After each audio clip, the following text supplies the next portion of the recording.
não há soluções fáceis. E é muito importante escutarmos uns aos outros. Posso dar o meu contributo a partir da minha própria experiência, que é muito circunscrita, mas é minha. Posso dar o meu contributo, mas dos contributos de todos da discussão pode vir à luz, como se dizia. Enfim, depois desta grande introdução fantástica do Sr. António, mais teórica, agora pretendia descer um bocadinho à terra e pôr o dedo nas feridas, não é nas feridas, é nos pontos difíceis da relação. Com esta introdução que chamámos os jovens de hoje, constatações e desafios para a Igreja. Não vou tanto aqui entrar na questão da pastoral juvenil, até porque vai haver quem faça isso depois. Vou entrar mais na questão própria da Igreja enquanto comunidade, até que ponto é que estamos ou que não estamos preparados para receber jovens. E até que ponto é que queremos estar ou queremos não estar. Desculpem-me o desabafo, mas com todo o respeito por quem trabalha na pastoral juvenil, e aqui muitos, eu durante 20 anos, até há muito pouco tempo, fiz isso em full time, portanto tenho todo o respeito pela pastoral juvenil. Pastoral juvenil não pode, por melhor que seja a pastoral juvenil, não pode eliminar a reflexão que temos que fazer e a autocrítica que temos que fazer acerca da Igreja toda, como um todo. Como é que são as nossas missas, como é que são os padres, como é que são o nosso tipo de relação, que ambiente é que se vive na Igreja. Estão a ver? E é esse tipo de questões que eu gostava de abordar. Não gosto muito, por maneira de ser e também por convicção, não gosto muito daquelas pessoas que se perguntam. Quer dizer, gosto das pessoas, não gosto da pergunta. Como é que podemos atrair os jovens? Ou tipo, como é que é o marketing? E os jesuítas, se calhar, têm algum marketing, alguns aspectos que têm jovens. Como é que é o vosso marketing? Não, seduzir é próprio do mundo, mas não é próprio do Evangelho. Seduzir, a gente não tem que seduzir ninguém. Aliás, nós não somos responsáveis porque venham jovens ou deixem de vir. Só somos responsáveis por abrir as portas. E somos responsáveis diante de Jesus Cristo. Portanto, é uma questão de fidelidade a Jesus Cristo. Abrir verdadeiramente as portas da Igreja aos jovens e pôr-nos em questão. Porque a mim parece-me que muitas vezes quando se fala dos jovens na Igreja, está-se a pensar qual é que é o creme que eu vou pôr por cima do bolo para que os jovens comam. Desculpem lá. Mas ninguém se pergunta, nem o Sr. António, com o devido respeito, o que é que nós temos que mudar da receita? Percebem? Então queremos abordar o tema dos jovens em termos de qual é que é o creme que pomos para ficar mais apetitoso o bolo, de alguma maneira os enganar, ou queremos abordar o tema com a humildade que o Evangelho nos exige, de nos revermos a nós próprios e provavelmente aquelas muitas receitas que usamos na nossa vida eclesial e que se calhar neste momento estamos a pôr em questão. Abrir as portas da Igreja aos jovens não é como abrir as portas da Igreja a um outro setor qualquer. Por exemplo, abrir as portas da Igreja aos músicos. Se os músicos não tiverem lugar na Igreja, certamente que a nossa Igreja ficará mais pobre. Não se canta, não se toca. Mas não deixa de existir. Percebem? Se não houver entrada para os músicos dentro da Igreja, a Igreja fica mais pobre, mas não morre. Se não houver entrada para os jovens dentro da Igreja, a Igreja deixa de existir mesmo em determinado local do mundo. Portanto, a questão que estamos a falar aqui não é só dos jovens, a questão que estamos a falar, de facto, é do futuro. Muitas vezes tenho a sensação que nós queremos ter jovens em casa, mas não queremos que nos desarrumem a casa. É impossível ter jovens em casa e ter uma casa arrumada. Peço desculpa, nunca vi. Ou então são os meninos da mamã que de facto não são jovens. Percebem? São os bebés ou que são os velhos com idade jovem. Jovem, que é jovem desarruma a casa. Isso tem um preço para quem cá está antes. Então, a minha apresentação consistirá de 3 pontos prévios, 3 constatações acerca dos jovens e para cada constatação alguns desafios para a Igreja e depois uma conclusão. Então, 3 pontos prévios. O que é que se entende com a palavra jovem? Normalmente aquela fase da vida que fica entre a infância e a idade adulta. O Sr. António explicou lindamente o que é esta fase, não vou dizer mais. Na prática, costuma-se situar entre os 16 E os 25 anos, ou um bocadinho mais, a exortação apostólica que Cristo vive, situa até aos 29 anos. Mais coisa, menos coisa. Segundo ponto prévio, e evidente, é muito difícil também caracterizar jovens. Eu não sou sociólogo e não tenho a mínima pretensão de vir para aqui caracterizar o que é que são os jovens, mesmo os jovens portugueses. Primeiro porque acho que esse esforço também é um bocadinho estéril, e depois porque seria completamente difícil. Há uma diversidade tão grande de jovens. Eu já tenho conhecido ambientes juvenis tão diferentes uns dos outros. Jovens, já uma coisa é um jovem de 16 anos no secundário, outra coisa é um jovem de 25 a lutar contra o desemprego. Segunda pergunta: os jovens de hoje são melhores ou são piores do que aqueles de antigamente? No meu tempo, conhecem a expressão? Então, tenho aqui uma coisa engraçada sobre os jovens de hoje, não sei se concordam ou não. Os jovens de hoje gostam do luxo, são mal comportados, desprezam a autoridade, não têm respeito pelos mais velhos e passam o tempo a falar em vez de trabalhar. Não se levantam quando um adulto chega, contradizem os pais, apresentam-se na sociedade com enfeites estranhos adereços, apressam-se a ir para a mesa para comer as melhores comidas, cruzam as pernas e tiranizam os seus mestres. Acham que isto descreve os jovens de hoje? Então, isto foi escrito no século V ou IV antes de Cristo por Sócrates. Sócrates, o verdadeiro, não o falso, o verdadeiro.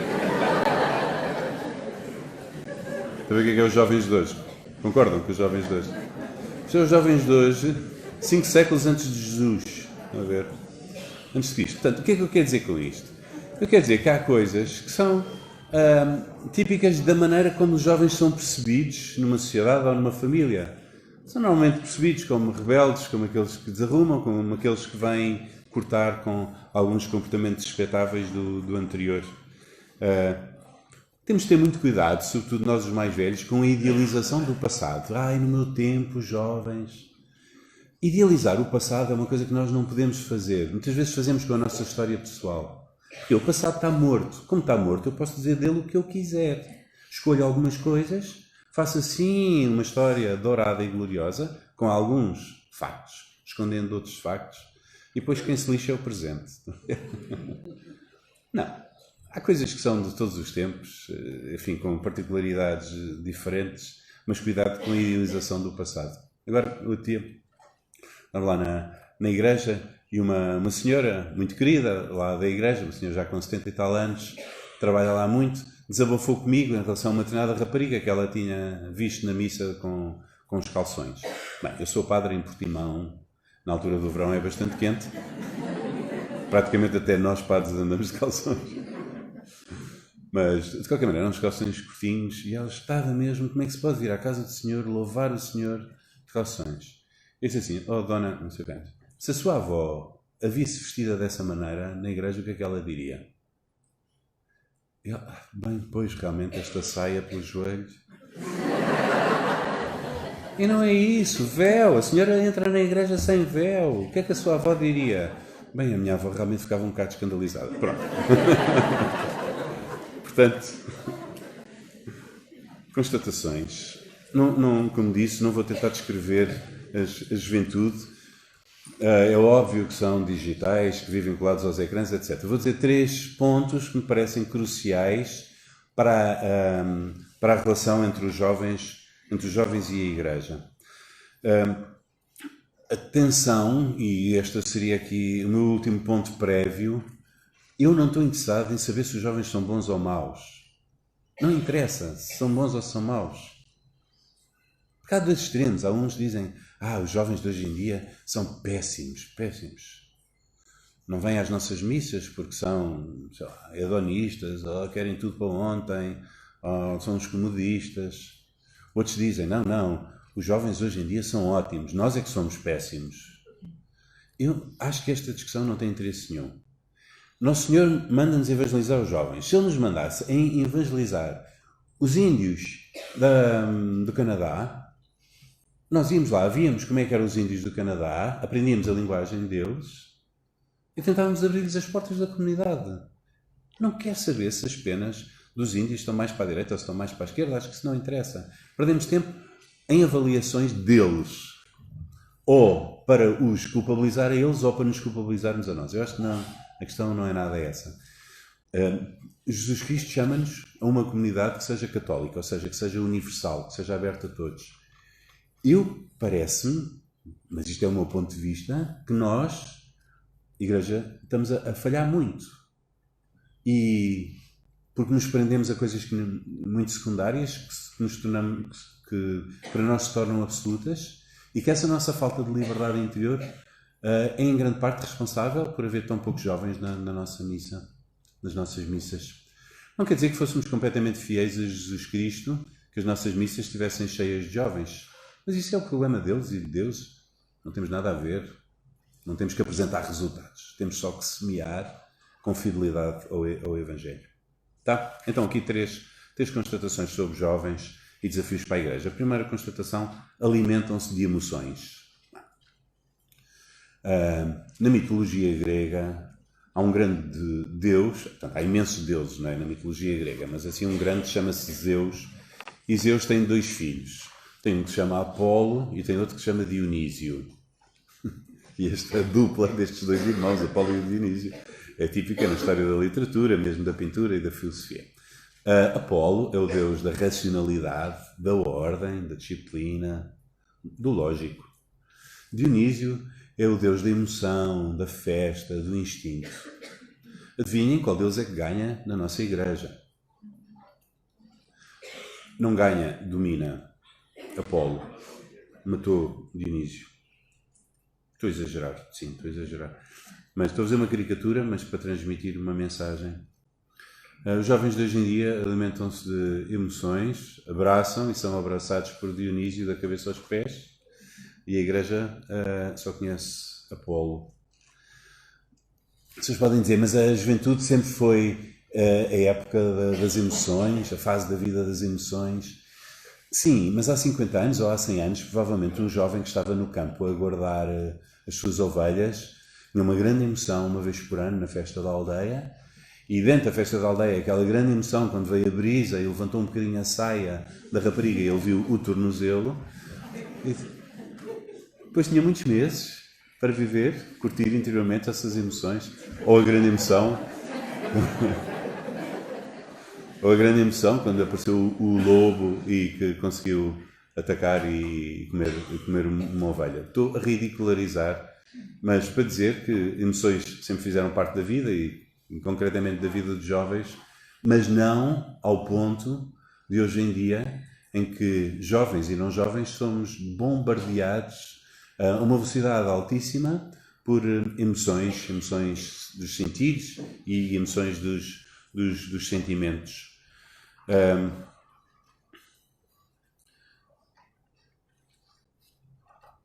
Ao ponto de os jovens hoje em dia pensam, há quem diga que os jovens hoje em dia não pensam, eu acho que pensam imenso, mas pensam com emoções, pensam emocionalmente, que é um bocado dramático, porque nós na Igreja às vezes estamos habituados a um discurso muito lógico, racional, de uma razão mais lógica, e depois que não pega. O tipo de pensamento juvenil tem muito a ver com emoções. Agora, eu tenho uma sobrinha minha que está em psicologia, contou-me uma experiência, foi mais ou menos assim, já não garanto os pormenores, um grupo de jovens que, à frente de quem puseram, acho que era nuggets do McDonald's ou uma coisa desse género, aquelas coisinhas apetitosas pelo sabor e apetitosas pela publicidade. E puseram nuggets à frente do grupo de jovens e depois, antes de vocês comerem, vou só explicar como é que isto é feito. Isto era uma pessoa com autoridade, com conhecimento, e explicou como é que era feito. A moagem das cartilagens, dos frangos, as peles trituradas que iam lá para dentro, aquilo tudo. Realmente. E depois, no fim, disse, portanto, agora posso retirar os nuggets? Não, a gente agora gostava de comer. Mas vocês ficaram escandalizados com a descrição. Sim, mas é que sabem muito bem.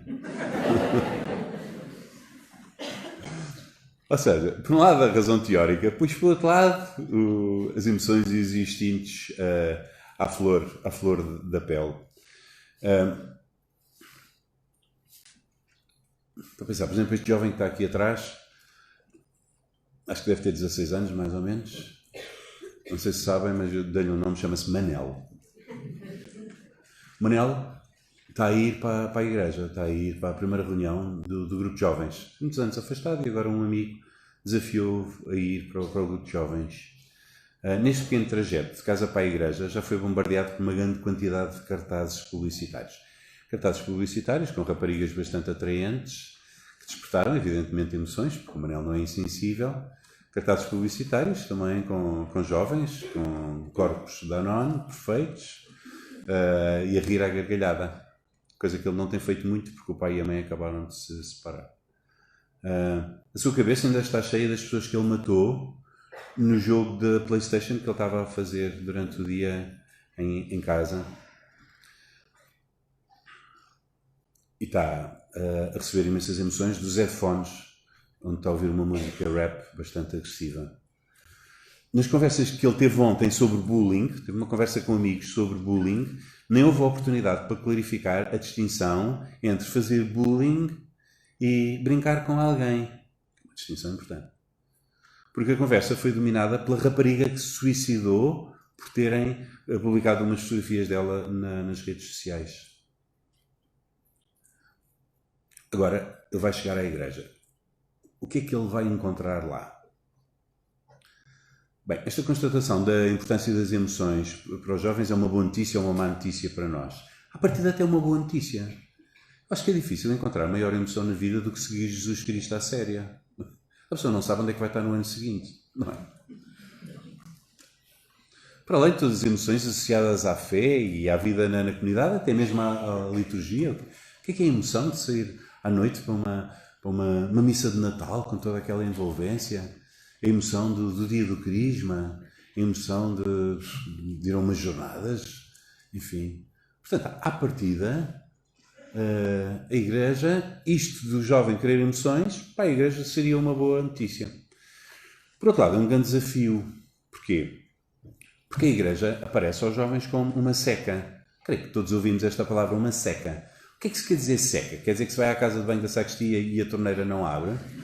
Não.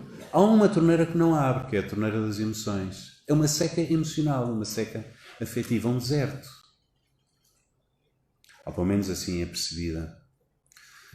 A igreja aparece aos jovens, em geral, como uma seca, com muitos procedimentos pré-estabelecidos, rituais, etc., mas sem vida. A vida está noutros sítios. Tirando aqui alguns eventos, como nas jornadas, por exemplo. Isto é um grande desafio para a igreja. Antes de mais nada, é um desafio a nível litúrgico. Eu estou aqui a falar à vontade, porque, como sabem, eu não sou Deus, nem Jesus Cristo, portanto eu não sou dono da verdade, só digo aquilo que me parece.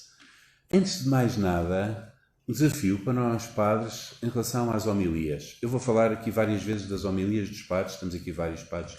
Desculpem lá, põe lá o braço no ar, os padres estão aqui na sala, para eu ver onde é que estão. Ei, boa, está bem. Pronto, isto se calhar não é para vocês, se calhar é para os outros.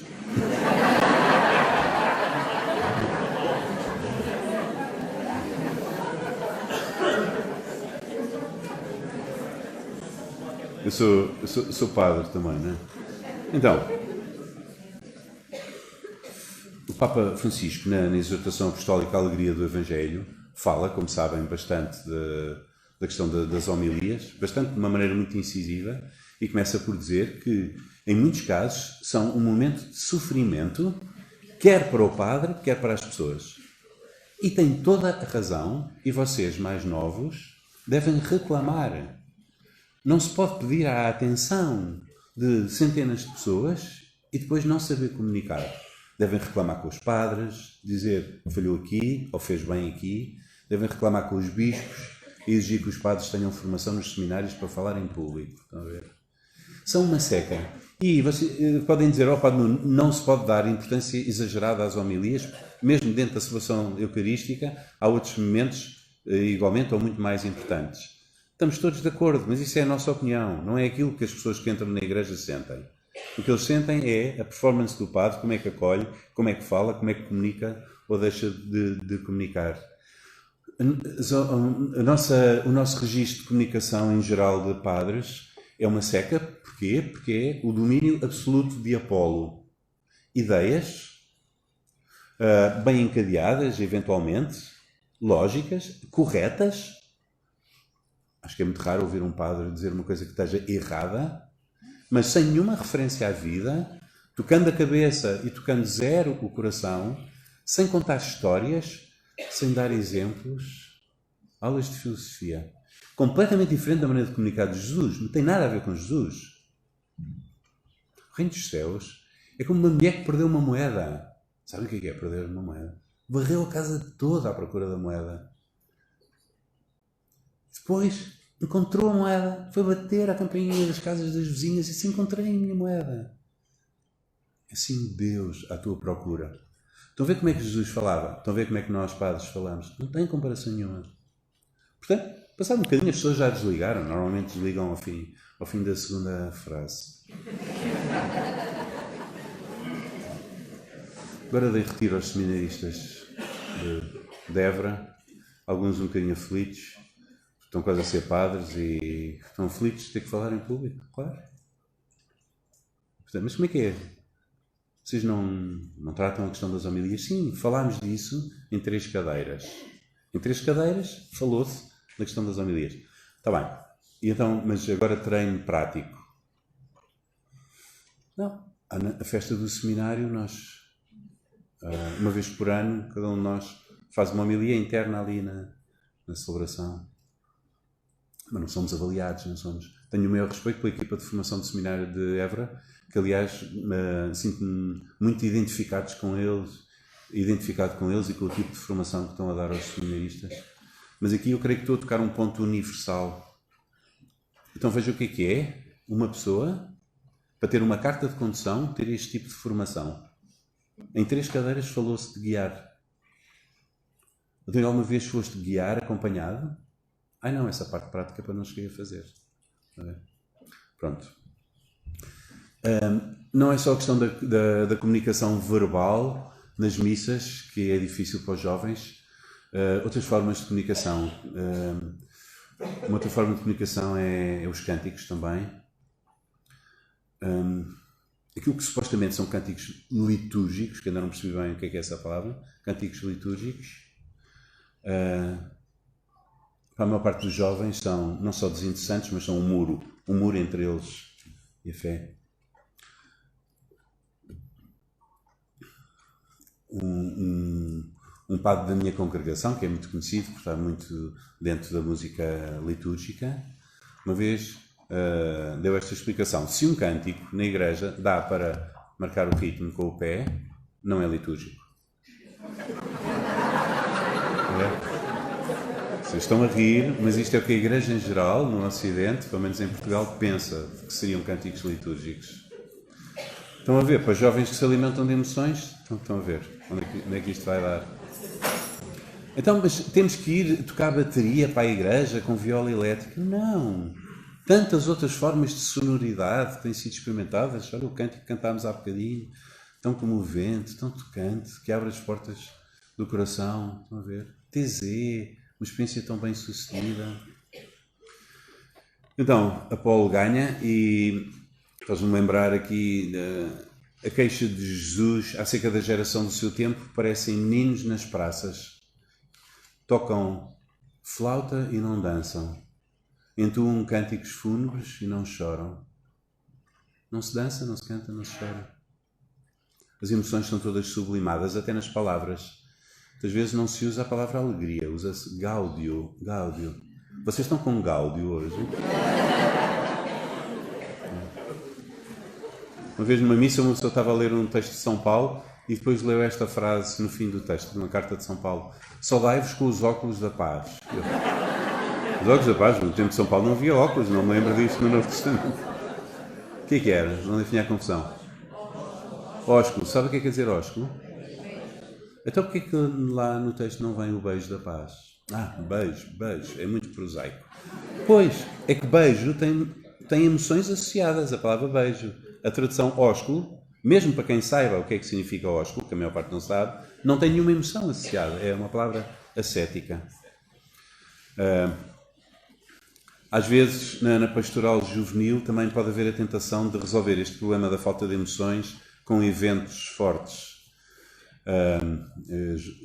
tipo jornadas ou coisas mais locais. Eu acho que os eventos são muito importantes numa pastoral juvenil.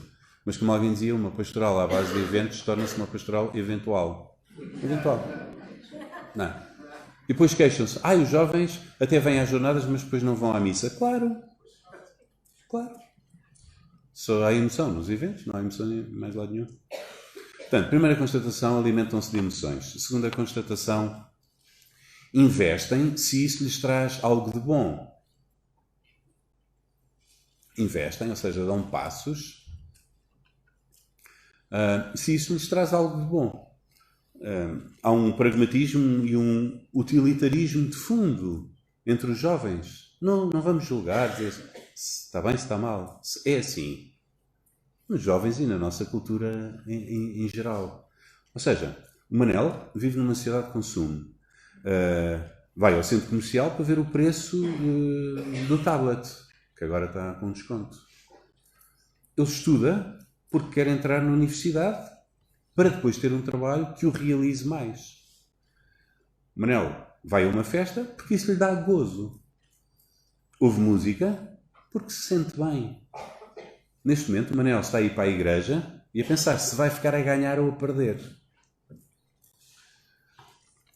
É isto o consumo. Vivemos numa sociedade de consumo e a questão menos relevante até são os bens de consumo. A questão mais relevante é a atitude perante a vida, pragmatista e utilitarista.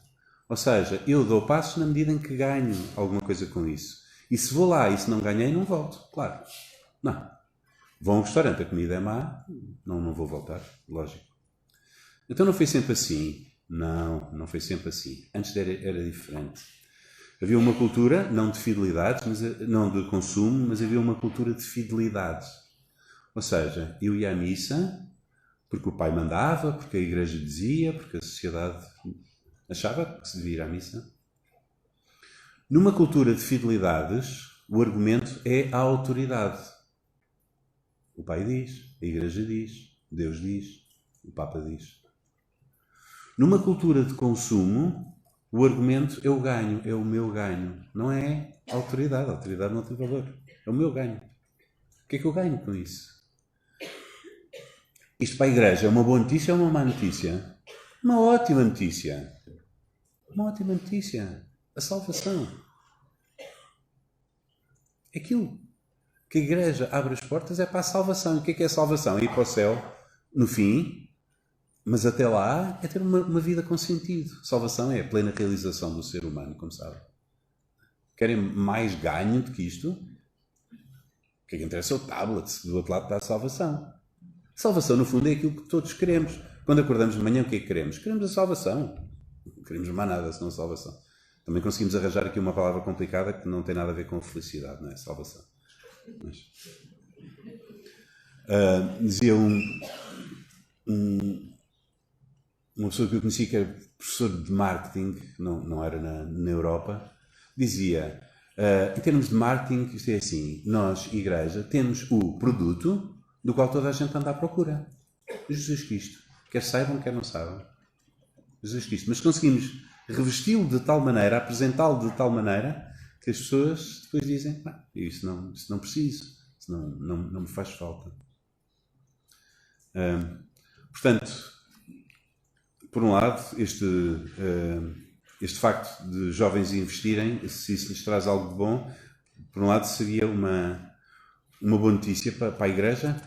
Por outro lado, não é uma boa notícia, porque a igreja aparece-lhes como um sítio onde há muitas regras, como o Sr. António dizia, regras morais, regras litúrgicas. Há muitas regras que os cristãos seguem cegamente, porque é assim, porque já os pais seguiam, e que não tem nada a ver com a felicidade. É terrível a ideia que de fora têm de nós. Os jovens, eu diria não só os jovens, seguem uma data de regras, sem saber porquê, porque é assim. E essas regras depois não têm nada a ver com a felicidade. O que é que podemos fazer? Tenho aqui 4 coisas. Primeiro, podemos e devemos mostrar o sentido positivo das nossas regras e dos nossos princípios. O que é que se fica a ganhar com isso? Na carta de São Pedro, ele diz que devemos estar preparados para dar razões da nossa esperança.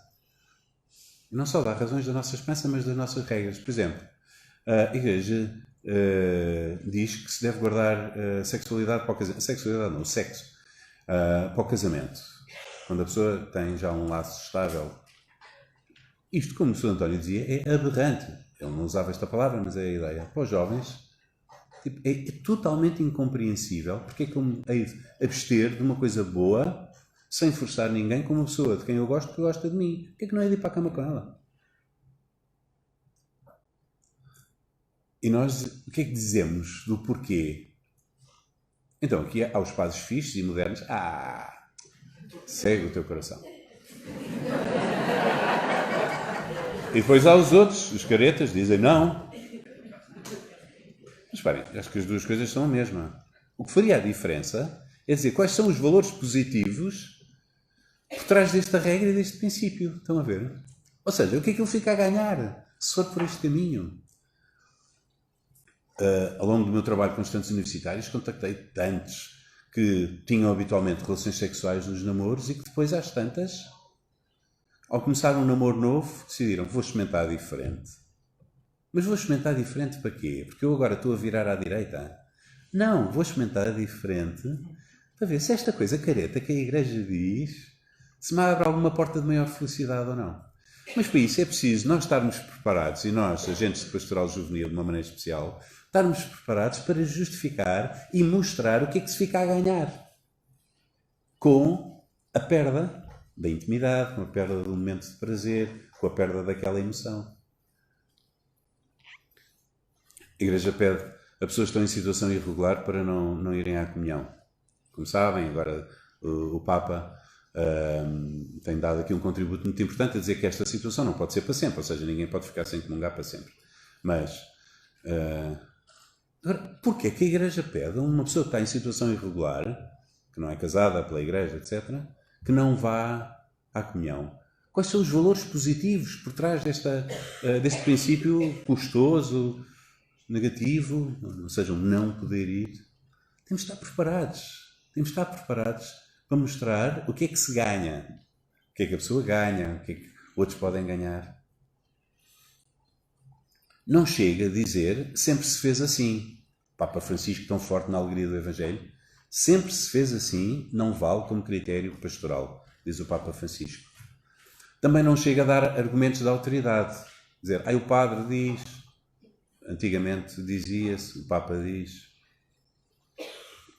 Será que a Igreja devia ter menos regras?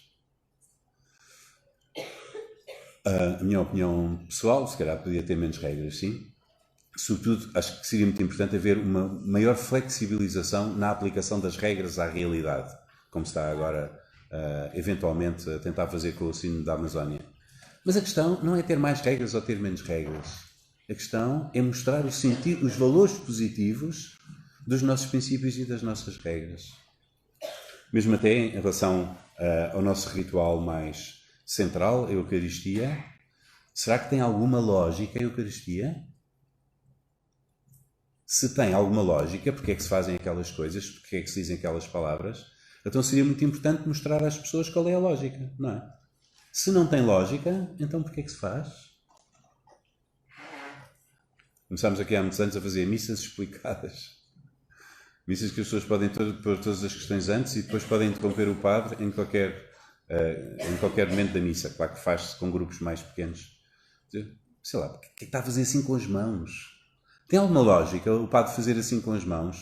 O Senhor esteja convosco. Se não tem lógica, então porquê é que não faz assim com as mãos? Percebem?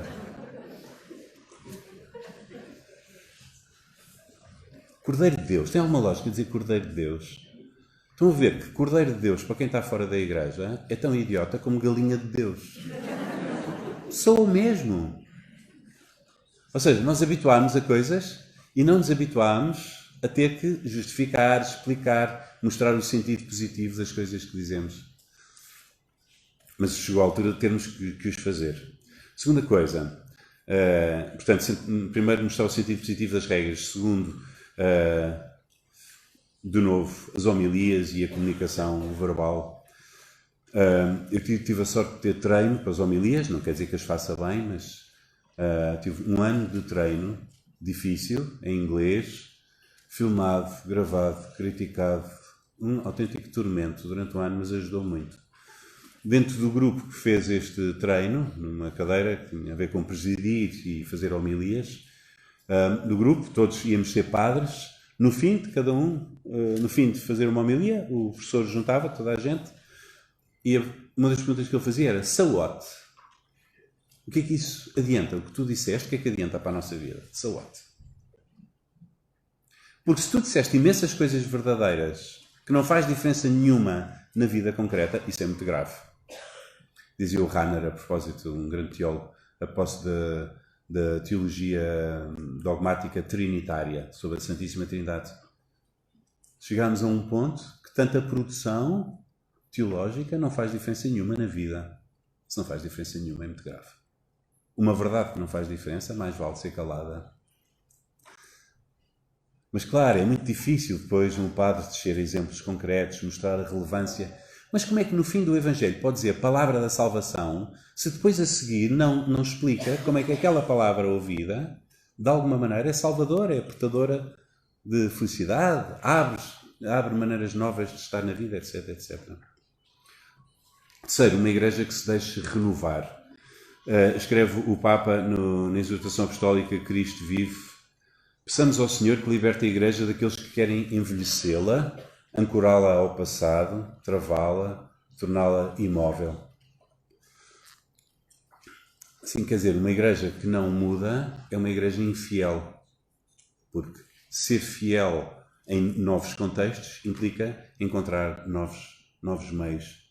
Mas isto é um grande desafio para a igreja. Todos aqui a dizer, todos estamos de acordo, mas depois quando chega à prática de mudar qualquer coisa, nem que seja muitas vezes o sítio da vela, é um grande desafio. Há um autor espiritual que já morreu, António de Melo, que viveu no Oriente e tem um livro que se chama, acho que é Sadhana, com uma série de contos orientais, mas ele é padre católico. Então um dos contos, pequeninas histórias, chama-se O Gato do Guru. Então diz que lá, muito longe, numa aldeia completamente remota, afastada de tudo, havia um guru, um chefe religioso, que tinha o seu culto lá num pátio com as pessoas. E aquilo tudo corria muito bem, até ao momento em que começou a aparecer para lá um gato. E o gato estragava aquilo tudo. O gato miava, o gato passava por entre as pernas das pessoas. E aquela paz do culto estava a desaparecer por causa do gato. Tentaram tudo para afastar o gato, não conseguiram. Até que um dia alguém teve uma ideia luminosa. Vamos prender o gato no fundo do pátio, onde faziam as escavações. Prenderam o gato no fundo do pátio e, que maravilha, a partir daí, os cultos dele começaram a ser, de facto, aquilo que eram antes. Era uma aldeia onde havia muita mobilidade, portanto, as pessoas vinham, estavam há uns anos e depois mudavam, e até o próprio guru também mudou às tantas. O que aconteceu? Um dia, o gato morreu. E agora? Como é que vamos ter culto sem gato? Compraram outro gato. E as nossas vidas estão cheias de gatos pretos. Coisas que em determinada época tiveram o seu sentido e que nós não nos atrevemos a mudar porque sacralizamos tudo. E tem que ser assim. E essa é a nossa falta de liberdade interior evidente que transparece para fora. 4. Uma igreja que escuta as pessoas e que escuta a realidade e que lhes pergunta o que é que ajudou e o que é que não ajudou. Claro que se a pessoa diz isto de Jesus Cristo não me ajuda muito, então isso não interessa. Mas muitas outras coisas que nós temos como absolutos não são absolutos. Por exemplo, sei de um inquérito que foi feito aqui há poucos anos atrás, ali na zona de Lisboa, e que era para ser feito a poucas pessoas, mas estava online e de repente teve, acho que mais de 1000 respostas sobre a missa. Então, uma das coisas que lá saiu como óbvio é que praticamente ninguém gosta dos cânticos, dos salmos responsoriais cantados. Ninguém. Uma porcentagem mínima preferia ter salmos responsoriais cantados. Mas estão a ver como vocês ficaram sérios? Alguns de vocês cantam salmos responsoriais, mas eu não sou contra os salmos responsoriais cantados. Eu sou contra uma igreja que não pergunta às pessoas o que é que lhes ajuda e depois que não tira as consequências. Agora, no Algarve, a tia, estávamos a preparar uma missa e alguém disse, mas aqui não há ninguém para cantar o salmo. Quase como quem diz, não há ninguém para consagrar o pão. Sacralizamos tudo. A ver? Portanto, temos que ter mais humildade de perguntar às pessoas o que é que as ajuda e o que é que não as ajuda. E se perguntarmos, ficaremos completamente espantados. O Papa, na Alegria do Evangelho, fala de uma coisa que o Concílio Vaticano II já falava, que é a hierarquia de verdades. Ou seja, mesmo ao nível dos princípios, há uma hierarquia. Há coisas muito importantes e outras que não são. Por último, eu acho que os jovens não precisam de uma igreja com menos exigência. Eu, no meu trabalho com jovens, sempre fui super exigente e sempre achei que a boa exigência abre a porta a muitos mais jovens e abre a porta aos melhores. Mas precisa de uma igreja que explique o sentido positivo das coisas exigentes que lhes propõe. Último ponto, constatação: os jovens valorizam o que é natural. Hoje em dia, tudo é natural. Nesta dupla vertente da palavra natural, de acordo com a natureza, ou espontâneo, uma pessoa natural, uma pessoa espontânea. Os shampoos têm que ter um ar natural, os shampoos têm que ter o quê? Bem, os produtos lá têm que ter seiva de não sei o que mais. Tem que soar tudo muito natural. Depois, quando a gente vai ler a composição, é só produtos químicos para dar a cor, para dar o cheiro, para dar o perfume, é tudo só químicos. Mas o aspecto tem que ser natural. Hoje em dia apreciamos muito tudo o que nos soa como natural. Os comportamentos também, os jovens apreciam pessoas com comportamentos naturais, ou seja, espontâneos. Pessoas que expõem sem problemas os seus sentimentos e mesmo as suas dificuldades. Os jovens apreciam aquilo que é natural ao nível dos estilos de vida. Aprecia-se o surf, as caminhadas, a informalidade até na maneira de vestir. Os jovens, em geral, têm muita dificuldade e mesmo repugnância por tudo aquilo que soa a artificial, a sofisticado, a interesses. O Manel, por exemplo. O Manel vive perto do mar. Ele não faz surf, mas inveja os amigos que logo de manhã já estão nas ondas e depois aparecem na escola de calções pelo joelho, de havaianas e todos bronzeados. Ele acha que na vida nós não devemos complicar, mas devemos seguir o que sentimos. Ao dirigir-se para a igreja, tem um grande receio de não se sentir à vontade, de não se sentir natural, como se sente quando sai com os amigos. Aliás, ele só está aí para a igreja porque está lá o Zé, que o convidou, e o Zé está sempre a dizer piadas, ao lado do Zé ele sente-se sempre bem. Esta valorização da naturalidade é uma boa ou má notícia para a igreja? E à partida, acho que é tudo aquilo que Jesus vem trazer. Jesus, o homem livre, espontâneo, filho do homem, não tem de reclinar a cabeça, nem sabia onde é que ia dormir, que comunicava olhos nos olhos. O homem anti-sofisticação, coitados dos fariseus. Quando jejuares, não ponhas uma cara sombria para as pessoas verem, para dizerem que ele está a jejuar. Não, lava a cara, perfuma o rosto, põe um sorriso na boca, diríamos nós. O teu pai, que está no segredo, o teu pai sabe. Isto é fantástico. Acho que tem tudo a ver com os jovens de hoje em dia. E depois, que a tua palavra seja sim, sim, não, não. Ser frontal e direto. Parece uma boa notícia, mas por outro lado, tanta falta de espontaneidade na igreja. Uma pessoa disse-me, meu tio tinha ido a uma missa e à frente estavam dois miúdos. Um que estava habituado a ir a missas e o outro que não estava. Portanto, o que estava habituado ia dando umas instruções ao outro. E sabe qual foi a instrução ali antes da consagração? Agora, ajoelha-te, fecha os olhos e põe uma cara triste.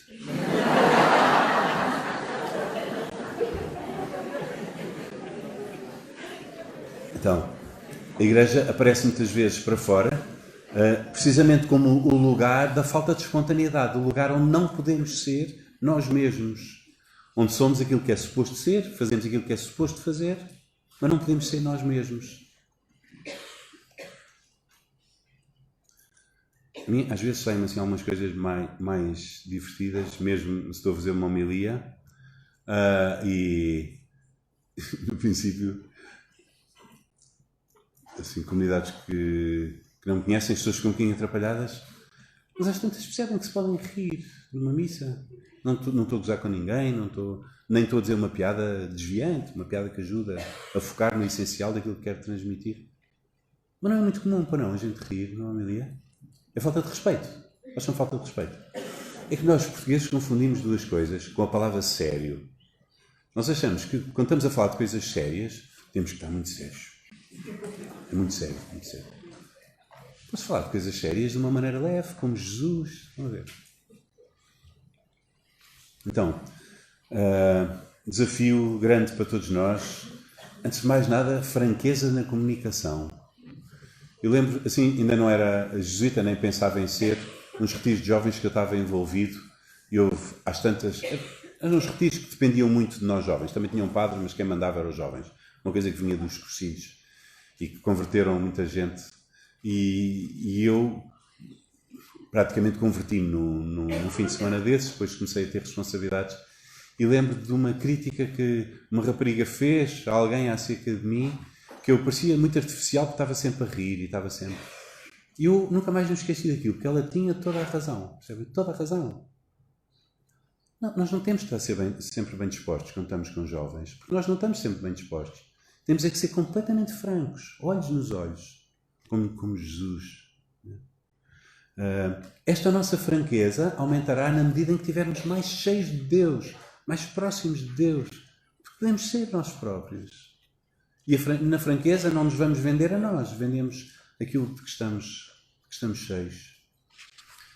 Esta simplicidade que se procura, eu acho que muitas vezes também temos que simplificar algumas coisas na igreja para abrir portas aos jovens. Não é?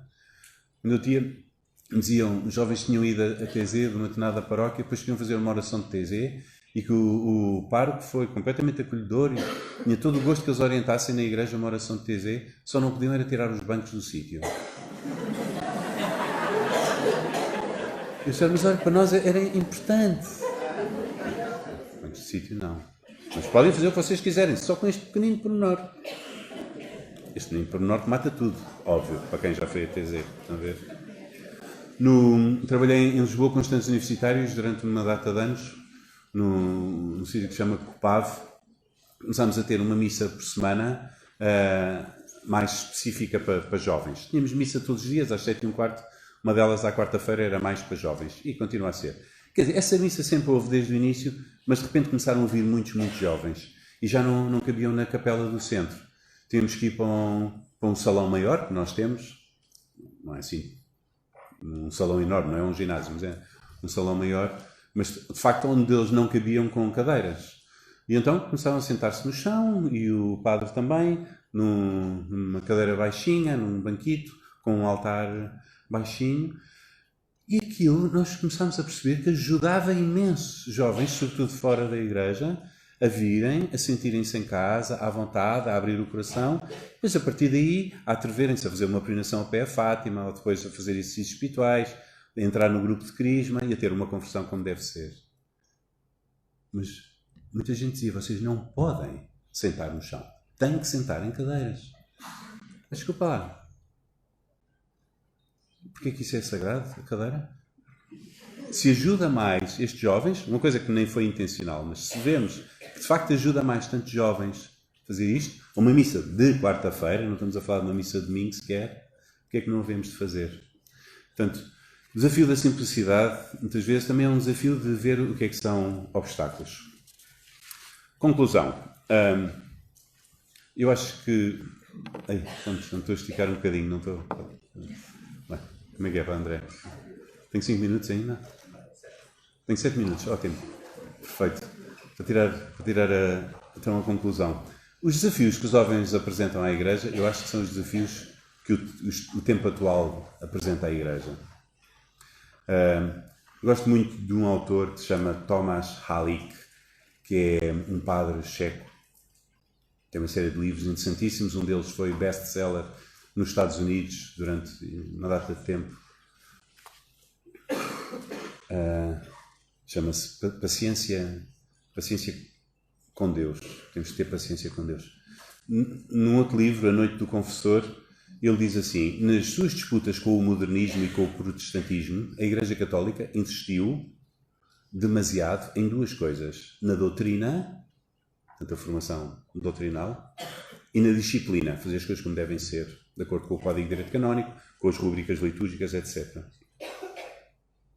O autor pensa que estas duas coisas continuarão a ser aspectos naturais e legítimos da Igreja.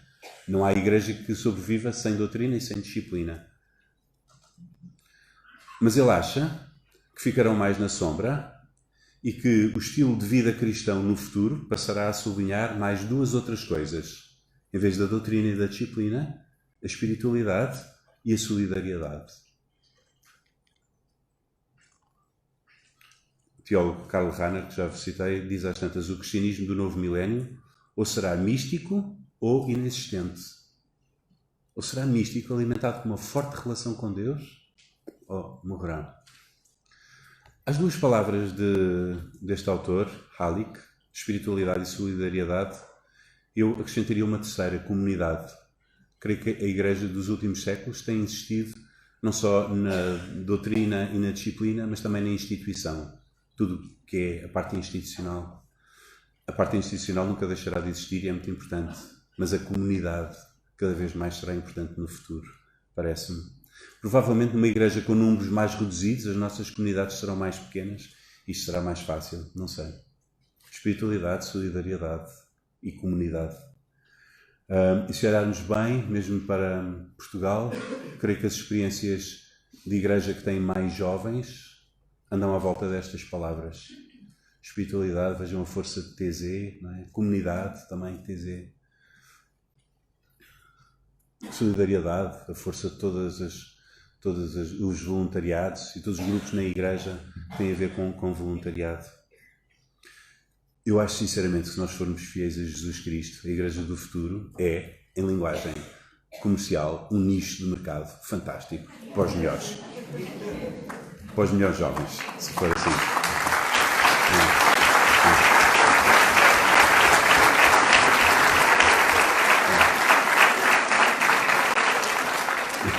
Queria só acabar aqui, voltando e terminando com a história de Manel. Manel tem 16 anos, vai agora para o seu primeiro encontro do grupo de jovens da sua paróquia, a convite de um amigo. Já há muito tempo que não vai à missa. Ele vive num mundo massificado e em grande parte virtual, onde ele sabe que é apenas mais um. Muitos dos seus amigos são amigos de redes sociais que ele nunca conheceu pessoalmente. Que bom seria se o Manel encontrasse no grupo de jovens e na paróquia uma pequena comunidade onde se sentisse ele mesmo e fizesse amigos de verdade em torno de experiências que os marcariam para o resto da vida. Que bom seria se ele encontrasse no padre da sua paróquia a simplicidade e a franqueza que tantas vezes ele não encontra nos adultos sofisticados. O Manel vive num mundo cheio de competição. Não só no basquete que pratica, mas também nos estudos. Tem medo de não ter média para entrar na universidade. Que bom seria se na igreja ele encontrasse pessoas bondosas, soltas e descomplicadas que o ajudassem a virar-se para fora de si mesmo, para as necessidades dos outros e a descobrir a solidariedade. O Manel passa a vida em jogos de computador. Videojogos. Gosta muito. É quase um vício. Mas no fim já se tem sentido cansado de tanta estimulação que o deixa vazio. Que bom seria se aprendesse na igreja a ter um mundo interior centrado em Jesus e descobrisse uma boa espiritualidade que o fizesse acordar acompanhado.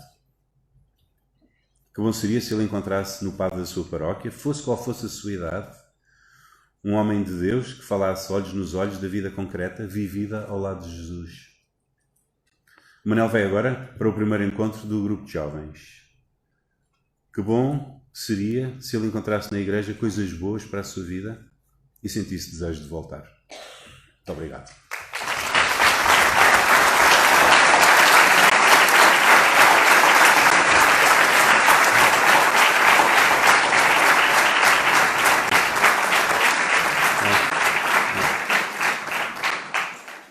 Bem.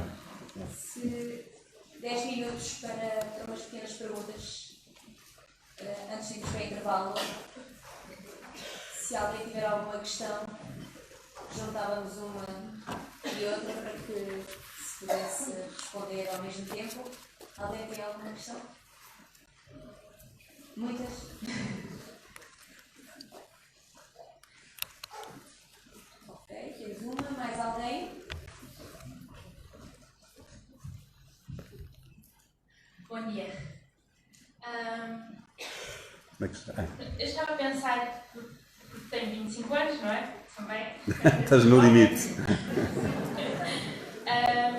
E falou no COPAP e eu estive no CREU, no Porto. Pronto, e realmente lá é uma experiência totalmente diferente. E quando volto, o que sinto é porque nós tentámos na nossa paróquia dinamizar um grupo de jovens que não foi para a frente. E acho que a maior dificuldade que senti foi o facto de nestas pequenas regiões continuarmos muito dependentes, por exemplo, do transporte. Ou seja, estamos dependentes de uma autoridade também, jovens. E a pergunta é, por exemplo, se em Portimão, como é que, se há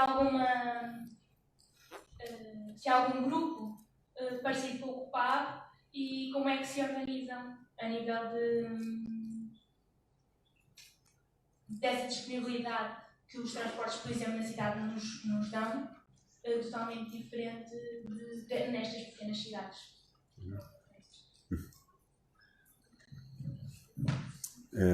Sim, quer dizer, é completamente diferente. Eu também estive no CREU 5 anos. É completamente diferente uma experiência numa grande cidade com estudantes universitários ou, por exemplo, agora lá em Portimão com o grupo de jovens que são jovens do secundário. Claro que há questões logísticas, como a questão dos transportes, mas eu acho que os jovens, quando querem uma coisa, conseguem. Conseguem.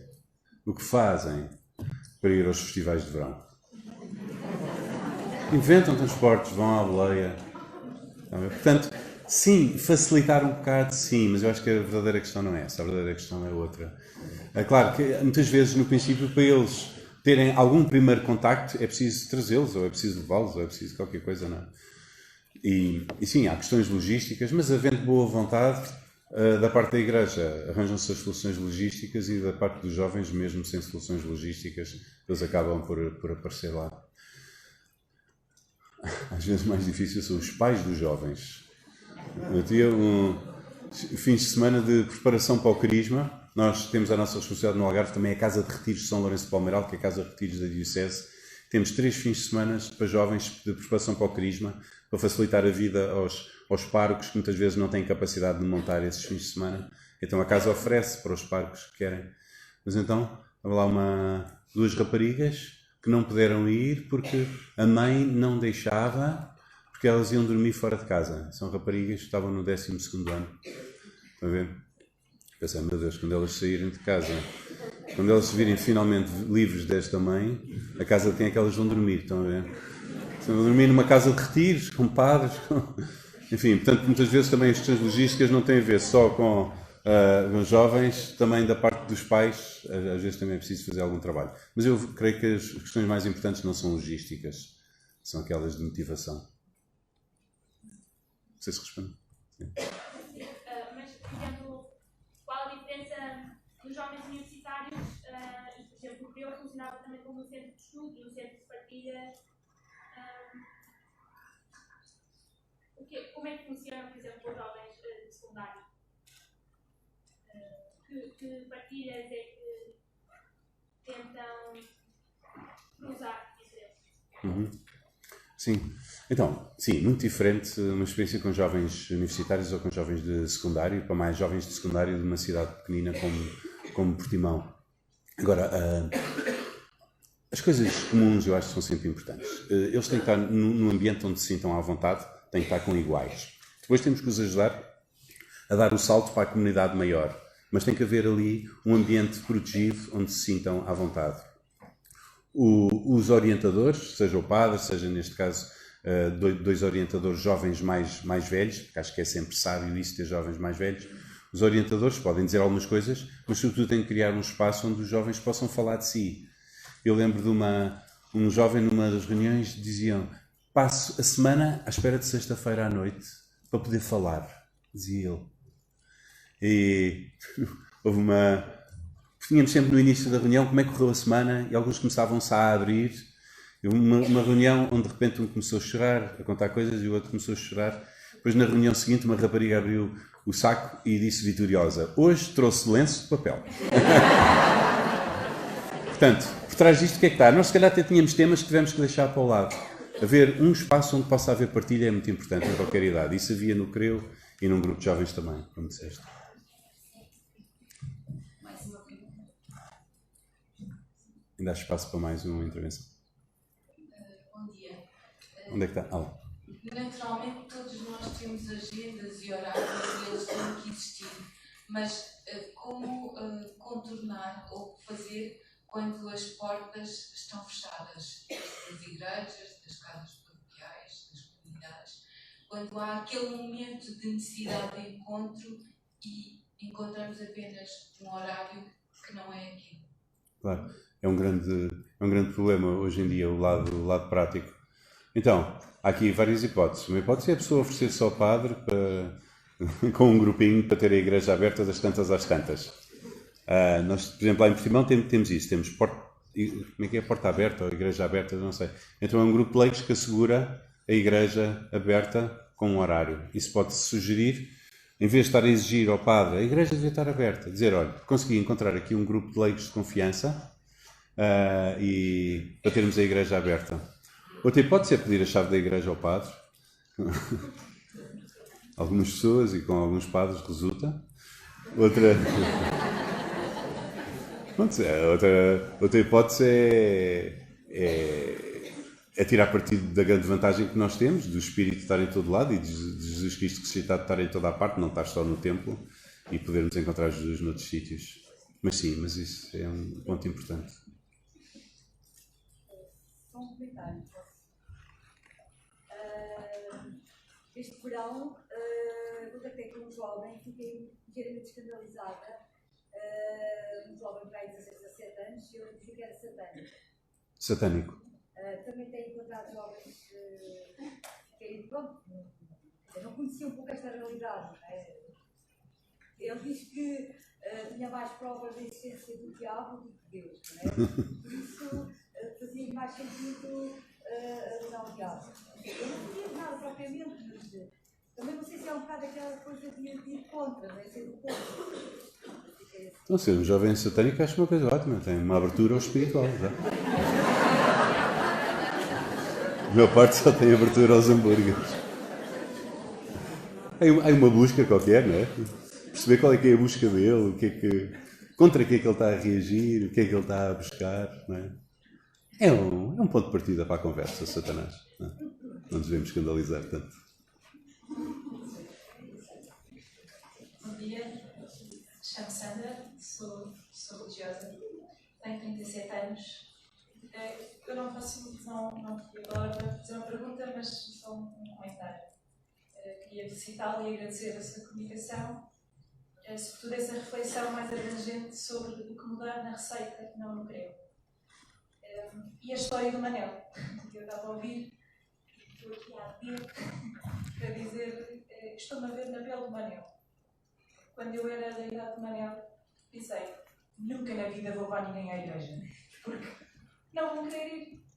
Portanto, este mundo que há, não só da maior ou menor capacidade de comunicação dos meus padres na homilia, naquele momento que permite a qualquer pessoa, mas sobretudo algum imberbe jovem que venha à liturgia de descodificar o que se passa ali, não acontecer, mas também todo o resto, toda a liturgia, pode ser um mundo.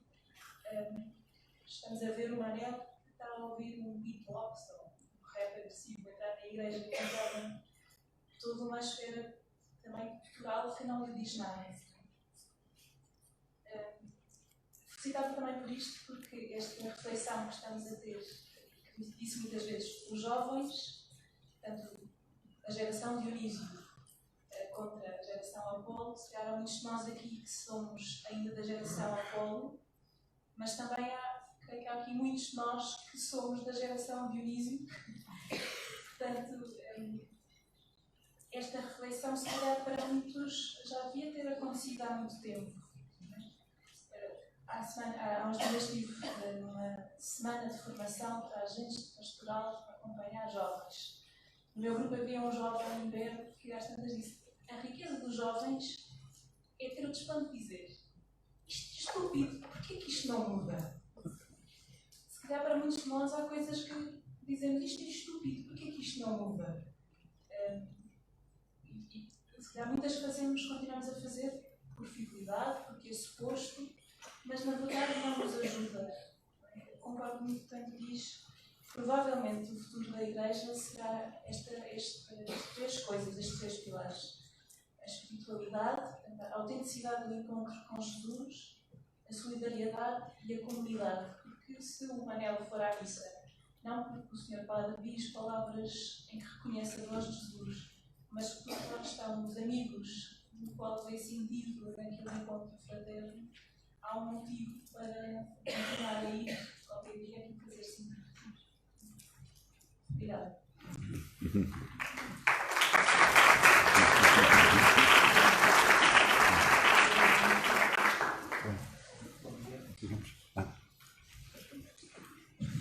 Bom dia. Antes de mais, aqui à frente.